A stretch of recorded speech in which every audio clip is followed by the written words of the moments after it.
সন্ত্রাসী কর্মকাণ্ড করবেন, তার অর্থ হচ্ছে আপনি সেই দেশের বিরুদ্ধে যুদ্ধ ঘোষণা করেছেন। কাজেই আমি সরকারের প্রতি আহ্বান জানাচ্ছি, আপনারা অনতিবিলম্বে জাতিসংঘে ভারতের বিরুদ্ধে নালিশ উত্থাপন করুন। ভারত বাংলাদেশের বিরুদ্ধে অঘোষিত যুদ্ধ ঘোষণা করেছে এবং এর বিরুদ্ধে জাতিসংঘের সাধারণ পরিষদ এবং সিকিউরিটি কাউন্সিলে আমাদের অনতিবিলম্বে যেতে হবে। 2 নম্বর, রাজনৈতিক দলগুলোর উদ্দেশ্যে আমি বলতে চাই, অনেক রাজনৈতিক নেতা বলে থাকেন যে ভারতের সাথে বন্ধুত্ব করা ছাড়া নাকি ক্ষমতায় যাওয়া যায় না, কিংবা ক্ষমতায় গেলেও টিকে থাকা যায় না।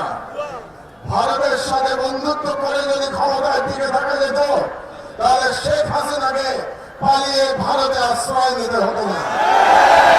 কাজেই আমি ওই সমস্ত রাজনীতিবিদদের বলে দিতে চাই, এই ওসমান হাদির বাংলাদেশে ভারতের দলই করে কোন রাজনৈতিক দল ক্ষমতায় যেতেও পারবে না, ক্ষমতায় টিকে রাখতেও পারবে না। 3 নম্বর, আমি ভারত সরকারের প্রতি আহ্বান জানাচ্ছি, আগামী 25শে ডিসেম্বরের মধ্যে আপনারা খুনি মৃত্যুদণ্ডপ্রাপ্ত শেখ হাসিনা এবং আসাদুজ্জামান খান কামাল এবং হাদির হত্যাকারী আর হাদির উপরে আততায়ী যারা ছিল, তারা যদি ভারতে আশ্রয় নিয়ে থাকে, তাদেরকে 25শে ডিসেম্বরের মধ্যে আপনারা হস্তান্তর করুন, প্রত্যর্পণ করুন। তাহলে আমি হাদির রক্তের কসম দিয়ে বলছি, বাংলাদেশের প্রতিটি ভারতীয় প্রতিষ্ঠানের বিরুদ্ধে আমরা প্রতিরোধ সংগ্রাম করব। আমি সরকারের প্রতি আহ্বান জানাচ্ছি, 25 তারিখের মধ্যে যদি এই খুনিদের পাঠিয়ে দেওয়া না হয় বাংলাদেশে, তাহলে বাংলাদেশে কর্মরত প্রতিটি ভারতীয়ের ওয়ার্ক পারমিট বাতিল করতে হবে।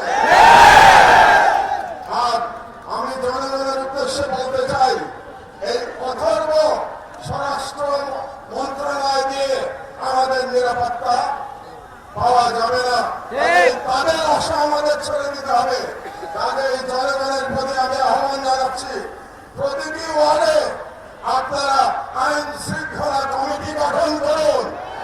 সমস্ত রাজনৈতিক দল মিলে একসাথে কমিটি গঠন করুন।